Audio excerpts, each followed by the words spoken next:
हरे कृष्णा दोस्तों, नमस्कार। इनोवेटिव ज्योतिष ग्रुप में मैं डॉक्टर महेश जोशी आप सभी का स्वागत करता हूँ।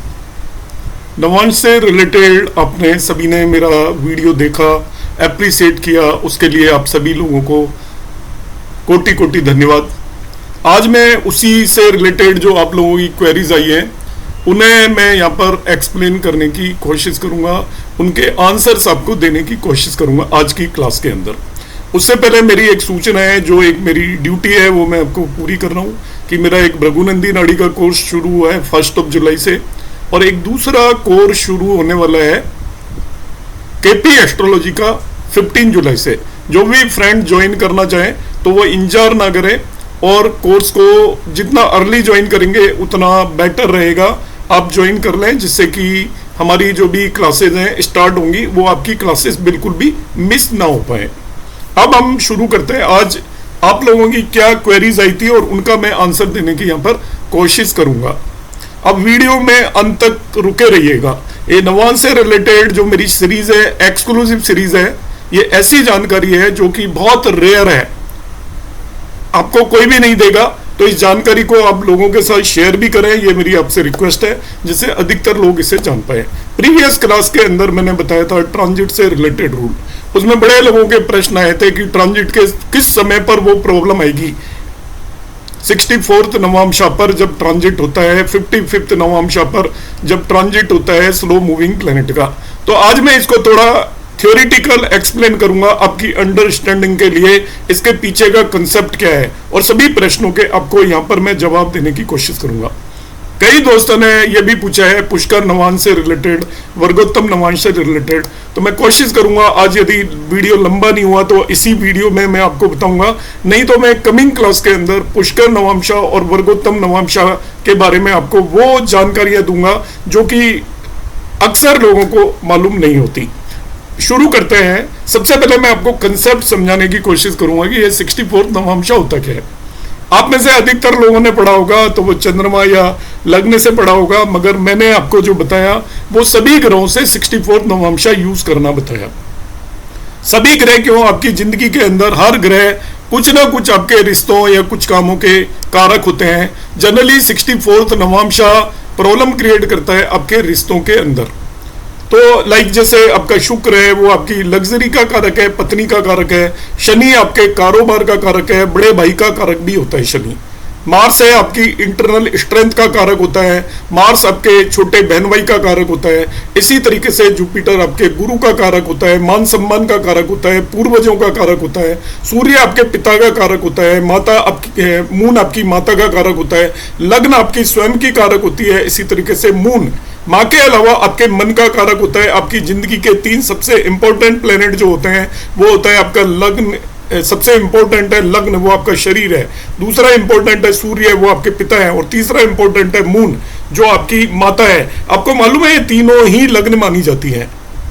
मून आपकी माता है, उसे भी लग्न मानते हैं। सूर्य आपका पिता है, उसे भी लग्न मानते हैं। और आपकी लग्न को लग्न मानते हैं, और इनके डिस्पोजिटर की भी इंपॉर्टेंस होती है। उस पर हम कभी आगे चलकर बात करेंगे, मगर ये 3 लग्न है क्योंकि आपकी जो जिंदगी है इन तीनों से गवर्न होगी। आपका मन कैसा है, आपकी आत्मा कैसी है, आपका तन कैसा है, इन्हीं पर डिसाइड होती है। अब ये 64th नवांशा क्या है और इसकी क्या यूटिलिटी है। 64th नवांशा एक्चुअली किसी भी प्लेनेट से 8वां भाव उसकी मृत्यु को इंडिकेट करता है। आपने 8वें भाव को आयु भाव या मृत्यु भाव पढ़ा होगा। अब मैं इसकी आपको डीप नॉलेज देने की कोशिश करूंगा यहाँ पर। ये वो वाली डीप नॉलेज नहीं है जो कि 3 घंटे में आप सुनते हैं, बहुत लोग 3 घंटे में आपको एस्ट्रोलॉजर बना देते हैं। ये एक्चुअल डीप नॉलेज है कि आपको किसी भी भाव प्लेनेट से उससे 8वां भाव उसका मृत्यु भाव होता है। जैसे आपकी लग्न की मृत्यु कब होती है, लग्न का मृत्यु भाव होता है लग्न से 8वां भाव, जिसे हम आयु भाव भी बोल देते हैं। आयु भाव आप लोगों को खुश करने के लिए बताया जाता है, जिससे कि आपके अंदर कोई टेंशन क्रिएट ना हो। जब एक व्यक्ति चला जाता है तो वही भाव मृत्यु भाव होता है। ऐसे ही हर प्लेनेट से 8वां भाव मृत्यु भाव होता है। 64th नवांशा एक स्पेशल पॉइंट है। वो 64th नवांशा उस पर्टिकुलर प्लेनेट की मृत्यु को इंडिकेट करता है, उसकी ट्रबल्स को इंडिकेट करता है। तो लग्न से 64th नवांशा हम देखेंगे तो निकालने का क्या तरीका है, उसके अंदर इसका राज छुपा हुआ है जो आपको समझ में आएगा। देखिए लग्न से 64 नवांश कैसे निकालते हैं। मैंने आपको एक तरीका बताया था कि अब नवांश कुंडली के अंदर जब जाएंगे तो लग्न से चौथे भाव में जो राशि है वो 64 नवांश है। चंद्रमा से 64 नवांश क्या है, चंद्रमा से जो चौथे भाव में राशि है, चंद्रमा से 4 गणीय 1 2 3 4 लाइक 10 साइन यहाँ पर 64 नवांशा चंद्रमा से हो गया। सूर्य से चाहिए तो सूर्य से चौथे भाव में चले जाइए 1 2 3 4 3 साइन 64 नवांशा हो गया सूर्य से। तो किसी भी प्लेनेट से 64 नवांशा निकालने के लिए आपको ज्यादा मेहनत करने की जरूरत नहीं है। नवांश कुंडली में जाइए, उस प्लेनेट से चौथा भाव देखिए, वो उसका ट्रबल वाला भाव है, वहां से जब भी कोई भी स्लो मूविंग प्लेनेट ट्रांजिट करेगा। स्लो मूविंग में 3 मेलिफिक प्लेनेट है ऑलरेडी। पिछले वीडियो में मैं केतु का नाम लेना भूल गया था, उससे रिलेटेड बहुत क्वेरीज आई थी। जनरली जैसा हम राहु के लिए मानते हैं वैसे ही केतु के लिए भी मानते हैं, इसलिए अक्सर राहु बोला जाता है, केतु नहीं बोला जाता। अब 64th नवांशा से किसी भी प्लेनेट से यदि आपका सैटर्न, राहु और केतु जाएंगे तो ज्यादा बड़ी प्रॉब्लम्स आएंगी। मगर जुपिटर 2 बेनिफिक प्लेनेट है तभी भी प्रॉब्लम आएंगी, मगर वो थोड़ा हो सकता है कम प्रॉब्लम हो। अब प्रॉब्लम में क्या होता है, ये एक्चुअली मृत्यु पॉइंट है और ये आपको ऐसे कष्ट देगा जिन्हें आप जिंदगी भर याद रखोगे, या किसी भी व्यक्ति की मृत्यु भी उस समय पर आ सकती है, उस चीज की मृत्यु भी हो सकती है।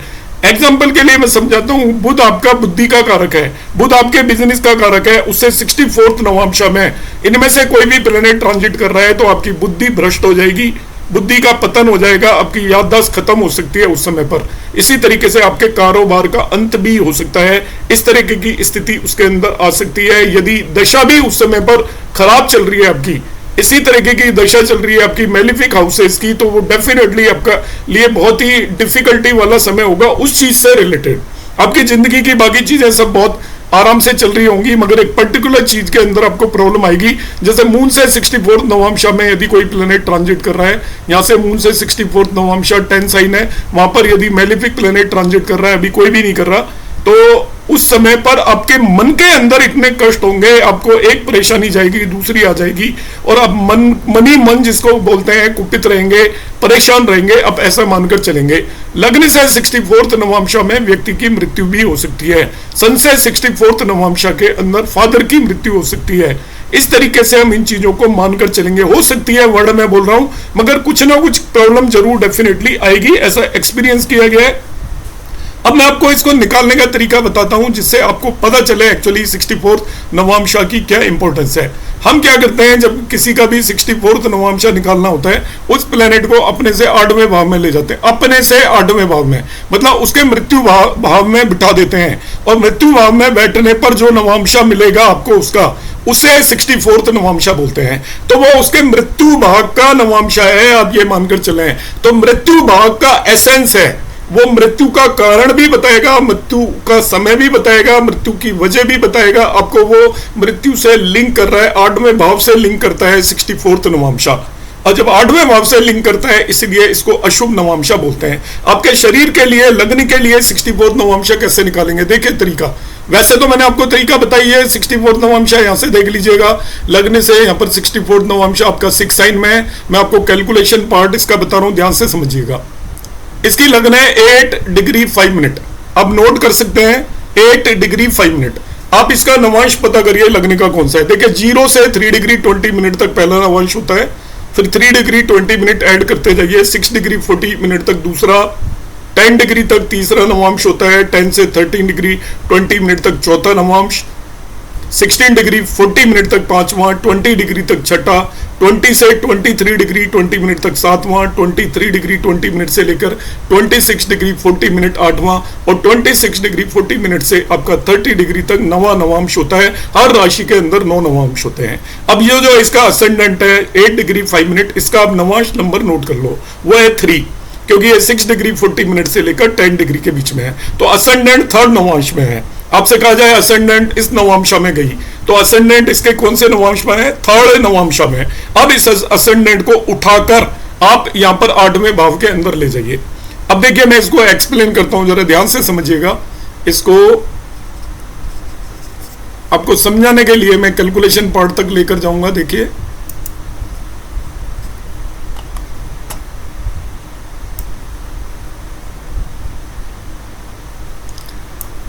ये मैं स्क्रीनशॉट ले लेता हूं और इसको कहीं किसी और जगह पर ले जाकर बिठा के आपको इसको समझाने की कोशिश करता हूं। देखिए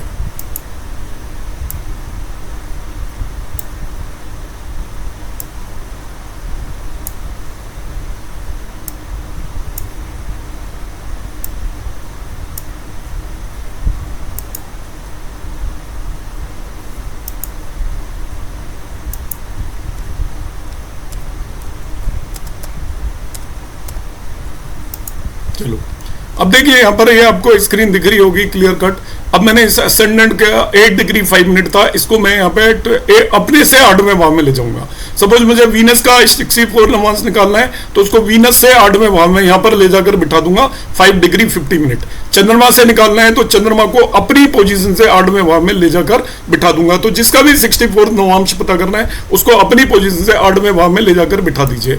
तो देखिए अपनी पोजीशन से मैं 8वें भाव में ले जाकर बिठा रहा हूँ। लग्न से 64 नवांश बताया, तो यहाँ पर मैंने ये असेंडेंट को बिठा देता हूं। देखिए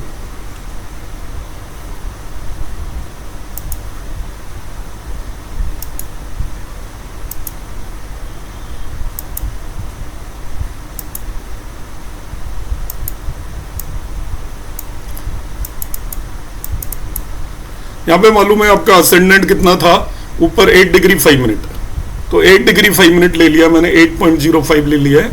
चलो 8 डिग्री 5 मिनट का मतलब ये हुआ थर्ड नवांश। अब निकालेंगे कैसे, देखिए कैलकुलेशन का तरीका क्या है। अब ये 8वें भाव के अंदर राशि कौन सी आ गई, 12 आ गई। देखिए 8वें भाव के अंदर कौन सी राशि आ गई, आपकी 12 राशि आ रही है। ये 12 साइन है पर। इससे पहले कितने साइन जा चुके हैं वो देख लीजिए, 11 जा चुके हैं। जो 11 है इसको आप 9 से मल्टीप्लाई कर दीजिए। एक राशि के अंदर 9 नवांश होते हैं, तो 11 को मैं क्या करूंगा, 9 से मल्टीप्लाई करूंगा। मतलब जहां भी असेंडेंट गया है उससे पिछले भाव में जितनी राशि है उसको, ये डिजाइन बन रहा है, चलो 9 से मैंने मल्टीप्लाई कर दिया, तो 11 9 जा आपको मालूम है 99 हो जाएगा। 99 हो गया है, 99 तो ये हुआ। और ये खुद असेंडेंट कौन से नवांशा में था, 3 में, तो 99 में 3 ऐड कर लो, तो ये आ गया 99 प्लस 3। 99 में 3 ऐड कर लो, जितने नवांशा में लगने गई, ये टोटल हो गया 102, 102।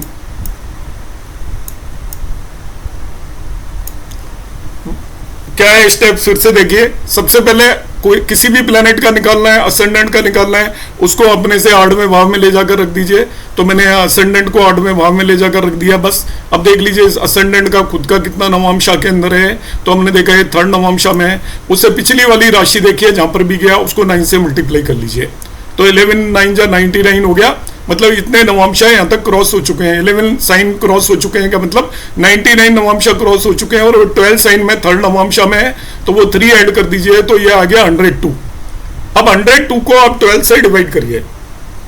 12 से डिवाइड करने पर जो भी आपका रिमाइंडर बचेगा, शेष फल जो बचेगा, तो 12 8 जा 96 होता है, तो 96 इसमें से सब्ट्रैक्ट कर देंगे, रिमाइंडर बचा 6। तो असेंडेंट का 64 नवांशा 6 होगा। चेक कर लीजिए यहां पर क्या आ रहा है, देखो इस तरीके से हम 64 नवांशा फाइंड आउट करते हैं। अब मैं आपको इसको और एक एग्जांपल से समझाऊंगा, उससे आपको क्लियर हो जाएगा। किसी और प्लेनेट का मैं 64 नवांशा निकालता हूं तो आपको ये कैलकुलेट करना आसानी से आ जाएगा। सपोज मैं वीनस का 64 नवांशा निकालता हूं, ये वीनस रहा, इसका 64 नवांशा कौन होगा, मतलब मैरिड लाइफ में कौन प्रॉब्लम करेगा, ये मैं कैलकुलेट करने की कोशिश करूंगा। यहाँ पर वीनस को अपने से 8वें भाव में पहुंचा दीजिए, तो यहाँ पर बेटा है, यहाँ से 8 काउंट करूंगा तो 1 2 3 4 5 6 7 8, ये इसका मृत्यु है भाग वीनस का, अपने से 8वां। यहाँ पर ये वीनस को मैंने प्लेस किया। अब वीनस खुद कौन से नवांशा में, देखिए यहाँ पर वीनस को रख दूंगा, तो वीनस आपका सेकंड नवांशा में 5 डिग्री 15 मिनट। और इससे पहले कितनी राशियां जा चुकी है, 8। तो इससे पहले जो राशियां जा चुकी हैं, कितने नवांशा जा चुके हैं, उसको निकालने के लिए 8 को मैं 9 से मल्टीप्लाई कर दूंगा। देखिए 8 9 जा आपका 72 हो गया, तो 8 9 जा 72 हो गया। इसमें वीनस खुद कौन से नवांशा में था, दूसरे में, वो 2 ऐड कर दिया मैंने, 72 प्लस 2 आपका इसका ऐड कर लीजिए, ये हो गया 74। इस तरीके से जो भी आया उसको 12 से डिवाइड करो, तो 12 6 जा होता है 72। 12 से डिवाइड करने पर जो रिमाइंडर आएगा वो निकालेंगे, 72 आ गया, रिमाइंडर आपका 2 बच गया, तो इसका 64th नवांशा 2 होगा। वीनस का यहाँ पे देखिए 64th नवांशा क्या है, ये वीनस यहाँ पे रखा हुआ है, तो यहाँ से आप 4th काउंट करिए, 1 2 3 4, ये 64th नवांशा है। तो जो मैंने आपको तरीका बताया उससे भी यही निकल रहा है। और एक एग्जाम्पल मैं आपको दे देता हूँ जस्ट टू एक्सप्लेन, जिससे आप बार बार कोई डाउट ना रहे, आपके क्वेश्चंस ना रेज हो। अभी मैं यहाँ पर देख लेता हूँ, सपोज हम कैलकुलेट करते हैं मरकरी से 64 नवांशा। बुद्धि कब भ्रष्ट होगी, बुद्धि कब खराब होगी आपकी, वो हमने देखना है, कब कौन सा प्लेनेट ट्रांजिट करेगा। तो मरकरी देख लेते हैं, यहाँ पर ये मरकरी प्लेस्ड है मरकरी ये आपका फोर्थ साइन में 14 डिग्री 10 मिनट है, तो इसको यहाँ से अपने आप से 8वें भाव में रख देंगे तो मरकरी 8वें भाव में यहाँ पर आएगा। इसका जो नवांश है ये 5वां है। 10 डिग्री पर 3 नवांश होते हैं, 13 डिग्री 20 मिनट तक 4 होते हैं, तो 5th नवांश में। अब कैसे कैलकुलेट करूंगा, इससे पहले कितनी राशि जा चुकी है 10, 10 राशि जा चुकी है, उसको आप 9 से मल्टीप्लाई करोगे, 10 9 जा 90, और उसके अंदर ये मरकरी कितने नवांश में वो देख लो, ये 90 हो गया। और मरकरी आपका एक्चुअली यहाँ पर मैंने अभी बताया था इट इज इन 5th नवांशा, तो 90 में 5 ऐड कर दीजिए, 90 में 5 ऐड करने पर 95 आया। अब इसको जो भी आ रहा है इसको 12 से डिवाइड कर दीजिए, होपफुली आपने नोट कर लिया होगा मेथड। 95 को 12 से डिवाइड करेंगे तो 12 7 जा 84, और 84 तो डिवाइड होगा, 11 रिमाइंडर आएगा, 11 आएगा रिमाइंडर। तो यहाँ पर देखिए इसके नवांश चार्ट में मरकरी से काउंट करिए 4, 8 में मरकरी 1 2 3 4, तो इसका 64 नवांश 11 आ गया। तो आपको ये क्लियर हो गया होगा कि हम 64 नवांशा किस तरीके से कैलकुलेट करते हैं। 64 नवांशा से अब आपको यहीं से पता चल जाएगा इसका 64 नवांशा क्या आएगा। आप कैलकुलेशन जैसे मैंने बताई है, आपके पास असेंडेंट कुंडली अवेलेबल है, उससे आप किसी का भी 64 नवांशा निकाल सकते हो उस राशि से जब भी। अब देखिए 11 साइन में अभी राहु ट्रांजिट कर रहा है, तो राहु ट्रांजिट कर रहा है तो इस पर्सन की जिसकी भी कुंडली है उसकी एजुकेशन में इस समय पर प्रॉब्लम आ रही होंगी, क्योंकि एज भी देखोगे, यदि ओल्ड एज होगी तो उसके माइंड से रिलेटेड प्रॉब्लम आ जाएंगी, बुद्धि से रिलेटेड, बिजनेस से रिलेटेड प्रॉब्लम आएंगी यदि यंग एज है। और पढ़ने वाला बच्चा है तो उसकी आप ये मान के चलिए एजुकेशन से रिलेटेड उसको ट्रबल रहने वाली है आने वाले 18 महीने तक, क्योंकि राहु अभी 11 साइन के अंदर एंटर हुआ है।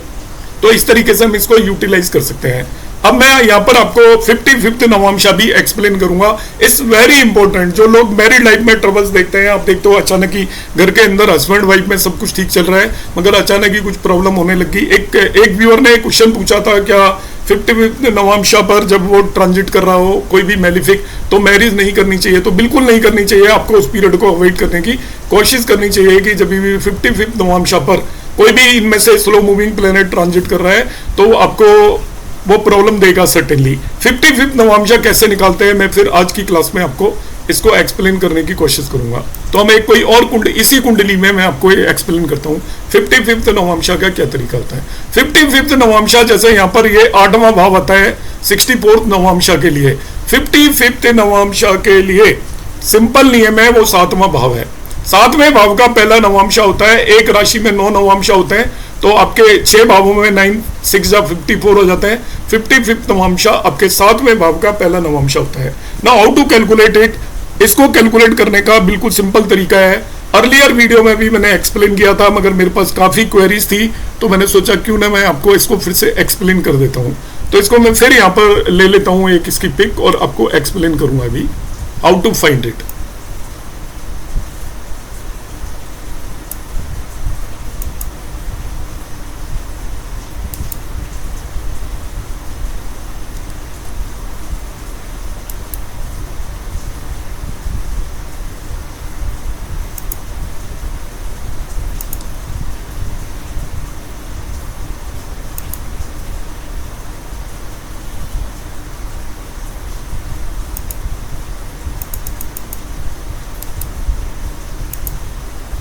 ये वही कुंडली मैंने फिर से यहाँ पर पेश कर दी है। 55th नवांशा भी बहुत इंपॉर्टेंट है, इसको आप यूटिलाइज करिए यदि किसी की मैरिज में आपको ट्रबल्स देखनी है कितनी आने वाली है ये सब आपको पता चल जाएगा।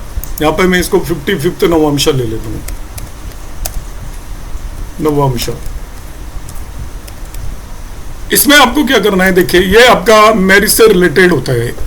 यहाँ पर इसकी पर्सन की लग्न देखनी है आपको और लग्न से देखना है आपको कितनी राशि आगे इसका नवांशा है।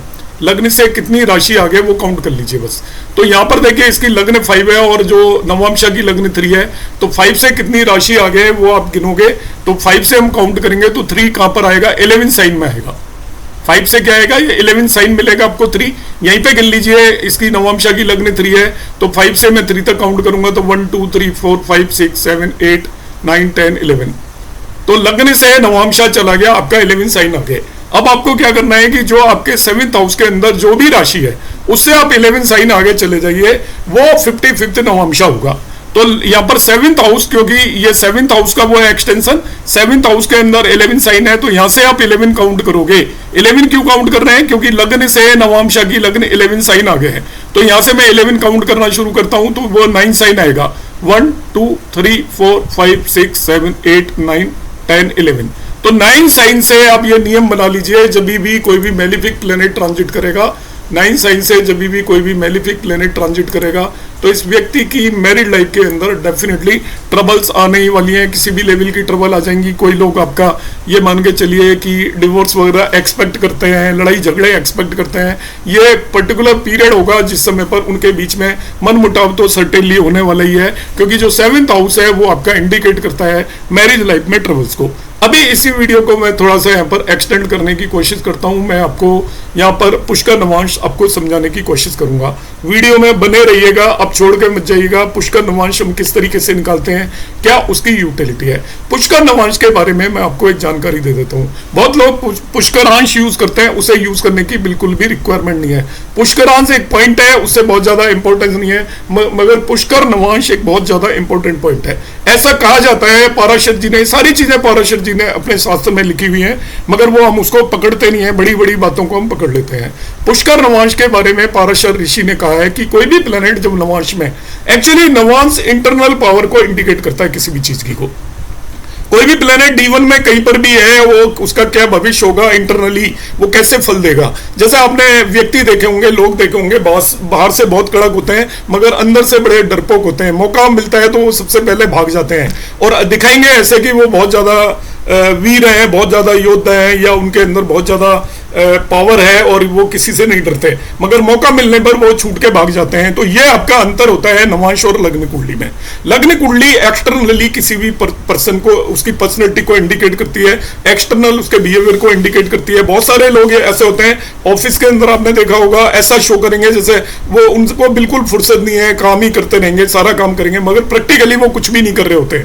तो बिजी विदाउट वर्क जो लोग दिख रहे होते हैं वो भी वही होते हैं। तो यही नवांश और आपकी लग्न कुंडली के अंदर अंतर है। लग्न कुंडली आपको आउटर एनवलप को दिखाती है, बाहर से आप कैसे हैं वो पता चलता है, और नवांश हर चीज की इंटरनल स्ट्रेंथ को इंडिकेट करती है। कोई भी प्लेनेट सपोज उच्च का भी है D1 चार्ट के अंदर, आप उससे खुश मत होइए जब तक कि नवांश कुंडली के अंदर यदि वो नीच का है तो वो उच्चके की तरह शो करेगा, मगर वो रिजल्ट उच्चके नहीं देगा, आपको नीच के रिजल्ट ही ज्यादा मिलेंगे। जैसे जैसे समय पास होगा, शुरू में तो उसका आवरण रहेगा। जैसे कोई व्यक्ति बड़ा रोविला होता है, अच्छे कपड़े पहन के आ रहा है, आप इनिशियली उसकी पर्सनैलिटी से इंप्रेस हो सकते हो, मगर जब उसके साथ रहने लगते हो तो उसकी इंटरनल आदतें आपको पता चलती हैं, तब उसकी रियलिटी पता चलती है, और रियलिटी पता चलती है तो उसकी जो एक्सटर्नल पर्सनैलिटी है वो आपके लिए यूजलेस हो जाती है। ऐसे ही हमारे प्लेनेट हैं जो दिखाने में कुछ और है, हाथी के दांत हैं जो दिखाने के कुछ और हैं, एक्चुअली खाने के लिए कुछ दूसरे दांत होते हैं। तो खाने के दांत आपको ढूंढने हैं, किसी भी प्लेनेट की इंटरनल स्ट्रेंथ ढूंढनी है कि वो क्या करेगा नहीं करेगा। तो नवांश कुंडली की यही यूटिलिटी है, ये भी मैंने आपको यहाँ पर बता दिया है। जो लोग बल की बात करते हैं कि नवांश में हम प्लेनेट्स की स्ट्रेंथ देखते हैं, what is the meaning of strength of the planet, उसका मतलब सिंपली जो मैंने अभी ये 4 सेंटेंस बोले हैं, ये नवांश का सारा कुछ आपका सार है। ये मान लीजिए कि कोई भी प्लेनेट D1 में जैसी स्थिति में है वो बाहर से ऐसा है, और वो एक्चुअल में क्या है वो पता करने के लिए आपको नवांश में जाएंगे। यदि एक्चुअल में भी वैसे ही है तो हम कहेंगे बली है, आपके उसी तरीके के रिजल्ट मिलेंगे जिस तरीके के वो एक्सपेक्टेड है। आपको आप एक्सपेक्ट कर रहे हो D1 से। मैं अच्छे बुरे की बात नहीं कर रहा, जल्दी से अच्छे बुरे पर कंक्लूजन पर आ जाते हैं स्टूडेंट्स, अच्छे बुरे की बात नहीं कर रहा। जो आपको D1 में दिख रहा है वैसा ही होने वाला है, मगर यदि उसकी स्थिति नवांश में बदल गई तो D1 में जैसा दिख रहा है दिखेगा कुछ और होगा कुछ और। वो प्लेनेट आपको कहेगा कुछ और देखकर D1 से, मगर वैसा करेगा नहीं। करेगा इसलिए नहीं क्योंकि करेगा वो जो कि नवांश के अंदर है, इंटरनल स्ट्रेंथ। आप किसी व्यक्ति को ऊपर के मन से कुछ भी कर रहे हो कि मैं आपका सपोर्ट कर रहा हूं, आप वोट डालने जा रहे हो, आपके पास जितने भी लीडर आते हैं आप क्या कहते हो, हाथ जोड़कर वो आते हैं, आपको कहोगे जी हम तो आप ही के सपोर्टर हैं, आप ही को वोट डालते हैं और किसी को नहीं डालते। आपके घर पे आएगा तो आप उसको चाय भी पिलाओगे, उसको अटेंड करोगे अच्छे से, मगर वोट आप उसको डालोगे इस बात की कोई गारंटी नहीं है। आपके पास 4 के 4 लोग आएंगे, आप चारों के साथ एक जैसा बिहेव करोगे, सब सोच के जाएंगे कि आप उसे वोट देने वाले हो, मगर इंटरनली क्या है। तो ऐसा ही आपका D1 और नवांश कुंडली के बीच का अंतर है कि आप बाहर से क्या है वो D1 बताता है, इंटरनली क्या है आपको नवांश कुंडली बताती है। नवांश कुंडली के कई सारे रूल्स हैं जो मैं अर्लियर भी कई वीडियोस में बता चुका हूं। आज मैं पुष्कर नवांश की यूटिलिटी आपको एक्सप्लेन कर रहा हूं। पुष्कर नवांश बेसिकली है क्या? नवांश कुंडली में जो आपके बेनिफिक प्लेनेट चार्ज होते हैं, बेनिफिक प्लेनेट है आपका जुपिटर, वीनस, मरकरी और मून। जब भी कोई प्लेनेट नवांश कुंडली में बेनिफिक प्लेनेट की राशि में चला जाता है उसको पुष्कर नवांश में मानते हैं। सभी राशियों में जाने पर नहीं होता, सर्टेन पॉइंट्स को पुष्कर नवांश मानते हैं, मगर एक जनरल सामान्य रूल ये है कि जब भी कोई प्लेनेट नवांश के अंदर गुरु की राशि में, हर बार नहीं है ध्यान रखना, मगर वो जो पुष्कर नवांश है वो गुरु की राशि में जाएगा, बुध की राशि में जाएगा, शुक्र की राशि में जाएगा, चंद्रमा की राशि में जाएगा, तो उसको पुष्कर नवांश बोलते हैं। अब आप पाराशर का नियम मानिए। पाराशर क्या कहते हैं, कोई भी प्लेनेट यदि डिविजनल चार्ट के अंदर शुभ ग्रहों की राशि में जाता है तो वो बली हो जाता है, वो शुभ हो जाता है, अच्छे रिजल्ट देने का कंपल्सन है, उसको अच्छे रिजल्ट देने ही पड़ेंगे, ये मानकर चलिए। जो आपके 6 आपके डिविजनल चार्ट होते हैं, मेनली आपका D1 हो गया, D3 हो गया, D7 हो गया, D9 हो गया, D12 हो गया, यदि इन सभी डिविजनल चार्ट के अंदर यदि कोई भी प्लेनेट यदि शुभ ग्रहों की राशि में जाकर बैठ गया है तो वो बली हो जाता है और आपको जिंदगी के हर एरिया के अंदर वो आपको बहुत अच्छे रिजल्ट देगा, चाहे D1 में उसकी कैसी भी स्थिति हो। अब इनमें जो सबसे ज्यादा वेटेज दिया जाता है वो नवांश कुंडली को दिया जाता है। आपकी जन्म कुंडली को यदि हम 50 नंबर दें तो नवांश कुंडली को 40 नंबर दिए जाते हैं। तो जन्म कुंडली के आसपास ही नवांश कुंडली का रोल होता है, इसकी इंपॉर्टेंस होती है, इसका वेटेज होता है, उससे ज्यादा नहीं तो कम भी नहीं होती, क्योंकि मैंने कहा इंटरनल आपका क्या रिजल्ट देगा वो नवांश कुंडली डिसाइड करती है। अब आपका जो प्लेसमेंट नवांश कुंडली में बहुत इंपॉर्टेंट होता है प्लेनेट का। तो जो शुभ ग्रहों की राशि में, हर एक राशि में नहीं, कुछ एक नियम है, मगर इन जनरल जो शुभ ग्रहों की राशि में जब जो प्लेनेट नवांश के अंदर जाकर बैठता है तो उसको हम अक्सर पुष्कर नवांश में मानते हैं। आपको पता है टोटल 108 नवांश होते हैं, 12 राशि है, एक राशि में 9 नवांश होते हैं, 108 नवांश होते हैं। उन 108 नवांश में से 24 नवांश पुष्कर नवांश माने जाते हैं, 24 नवांश क्या है, पुष्कर नवांश होते हैं। उन नवांश में कोई भी प्लेनेट यदि चला गया तो नियम ध्यान से सुन लीजिए, वो आपको अच्छे फल देने के लिए बाध्य है। अब पूरी तरीके से सेंटेंस करेक्ट नहीं है, ये मान के चलिए 40% आपको अच्छे फल पक्का देगा, पूरी तरीके से खराब फल नहीं देगा। आप पूरी तरीके से अच्छे फल देखने तो बाकी डिविजनल चार्ट में भी जाकर देखना पड़ेगा। ज्यादातर बुक्स में लिखा होता है कि वो पुष्कर नवांश में गया तो अच्छे फल देगा, डेफिनेटली 40% आपको बेनिफिशियल वो मिलेंगे। अदर डिविजन्स में भी यदि वो अच्छे शुभ ग्रहों की राशि में है तो वो 100% अच्छे फल देगा। D1 में कैसी भी स्थिति हो उसको आप बुला सकते हो। तो यहाँ पर मैं रूल को फिर से रिपीट कर रहा हूं कि जो भी प्लेनेट नवांश में पुष्कर नवांश के अंदर चला जाता है वो लायबल है अच्छे फल देने के लिए। किस हद तक देगा वो एक अलग बात है जो मैंने अभी क्लैरिफाई की है। अब अच्छे फल वो केवल उस केस में नहीं देगा जब व्यक्ति की मृत्यु आई है, वो आपको मृत्यु से नहीं बचा पाएगा। बाकी हर केस में वो अच्छे फल देगा। यदि किसी व्यक्ति की मृत्यु आई है तो पुष्कर नवांश का प्लेनेट उसको प्रोटेक्ट नहीं करने वाला है, बाकी हर केस में वो उसको अच्छे फल देगा, इस बात की गारंटी है। अब अच्छे फल 40% तक तो आपको मिलेंगे ही मिलेंगे। मतलब आप किसी चीज के लिए एफर्ट कर रहे हो तो आपको सफलता मिलेगी, 100% नहीं मिलेगी मगर सफलता डेफिनेटली वो दिलवाएगा, ऐसा आप मानकर चले। अब पुष्कर नवांश में आप कैसे देखोगे? पुष्कर नवांश में देखने के लिए बड़े सिंपल से नियम है। पुष्कर नवांश में आप देखिए, यदि वो फायर अग्नि तत्व की राशि 1, 5, 9 में आपकी जन्म कुंडली के अंदर से पुष्कर नवांश पता चल जाता है। अग्नि तत्व की राशि होती है 1, 5 और 9। कोई भी प्लेनेट अग्नि तत्व की राशि 1, 5, 9 में यदि वो आपके 7वें और 9वें नवांश में बैठा हुआ है, 7वें और 9वें नवांश में बैठा है तो पुष्कर नवांश में माना जाएगा। मैं आपको समझाता हूं। देखिए अग्नि तत्व की राशि है तो ये 1, 5, 9 है, तो 1 और 9 में तो कोई प्लेनेट नहीं है, 5 में कई बैठे हैं, एक तो केतु बैठा हुआ है, एक मार्स बैठा हुआ है। अब आपको देखना है पुष्कर नवांश में है क्या, तो आप केतु को ध्यान से देखिए, 9वें नवांश में आ रहा है। 9वें नवांश का मतलब 26 डिग्री 40 मिनट से लेकर 30 डिग्री तक जो भी प्लेनेट होगा वो 9वें नवांश में होगा। 7वें में वो 20 डिग्री से 23 डिग्री 20 मिनट तक। नोट कर लीजिए इसको, 1, 5, 9 साइन में यदि 20 डिग्री से लेकर 20 डिग्री 20 मिनट तक है तो वो 7वें नवांश में माना जाएगा। 26 डिग्री 40 मिनट से लेकर 30 डिग्री तक है तो वो 9वें नवांश में माना जाएगा, उसको पुष्कर नवांश में मानेंगे। यहां पर इस व्यक्ति का केतु पुष्कर नवांश में है। अब देखिए केतु की दशा के लिए आपने कितनी कहानियां सुनी होंगी, केतु ये कर देता है, केतु वो कर देता है, इसका केतु कुछ भी नहीं करेगा, पुष्कर नवांश में है, इसको केतु अच्छे रिजल्ट देगा, आप ऐसा मान लीजिए। तो 1, 5, 9 का नियम समझ में आ गया। दूसरी आपकी पृथ्वी तत्व या आपकी अर्थ एलिमेंट की राशियां होती है 2, 6, 10।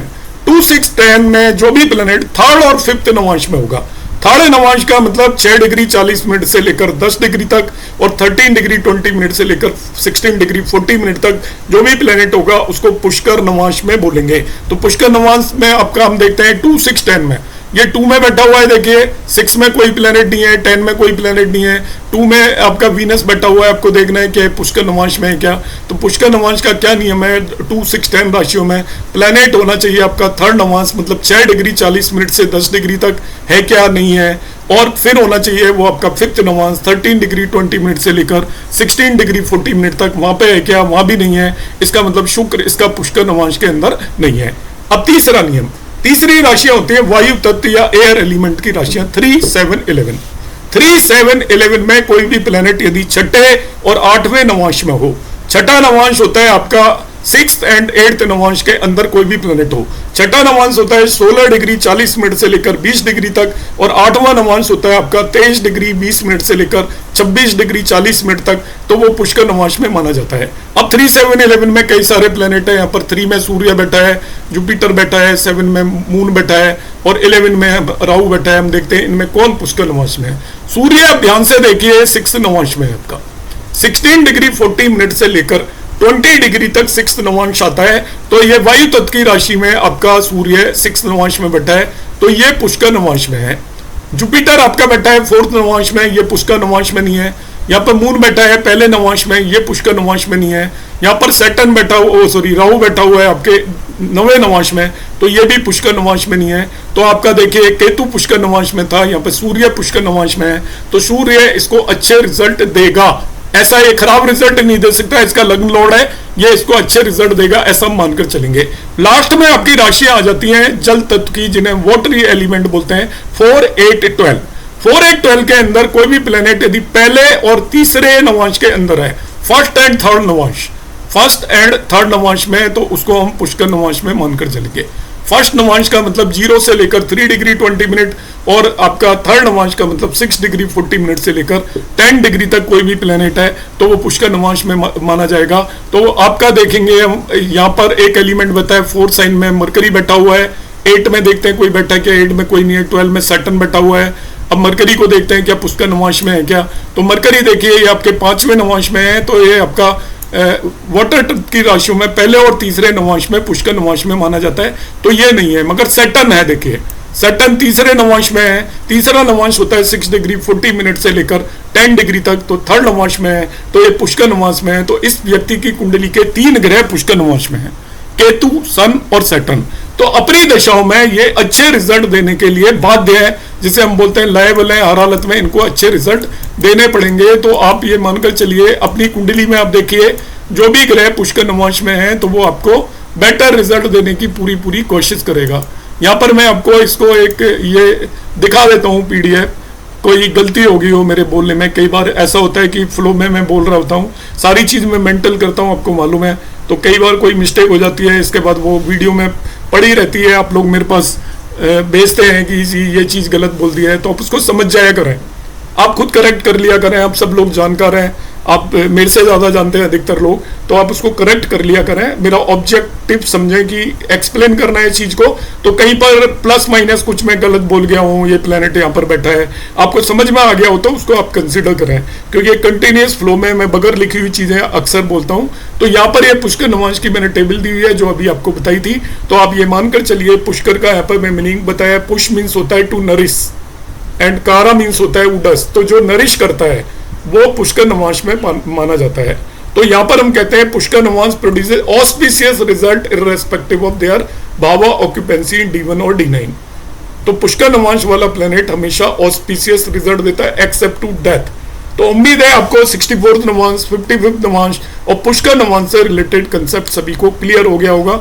आपको वीडियो कैसा लगा? मेरी आप लोगों से बहुतों से शिकायत है कि आप जब मेरे वीडियो के ऊपर 1000 व्यूज आते हैं मगर कमेंट ज़्यादा से ज़्यादा 10-20 आते हैं और लाइक तो 50 आते हैं। यदि आपको वीडियो पसंद आते हैं तो अब लाइक या अनलाइक दोनों में से एक काम जरूर करें। यदि आप अनलाइक करेंगे तभी भी मैं आपको अप्रिशिएट करूंगा, मगर आप उसको इग्नोर करके ना जाएं। यदि आप वीडियो देख रहे हैं, एंड तक यदि आए हैं, तो उस चीज़ को आप इग्नोर ना करें, उसको आप उसके अंदर कुछ ना कुछ आप अपना कंट्रीब्यूशन करें, जिससे पता चले आप लोगों तक मेरी बात पहुंच रही है या नहीं पहुंच रही है। क्योंकि अब नहीं पहुंच रही है तो मेरे वीडियो बनाने का कोई पर्पस ही नहीं है।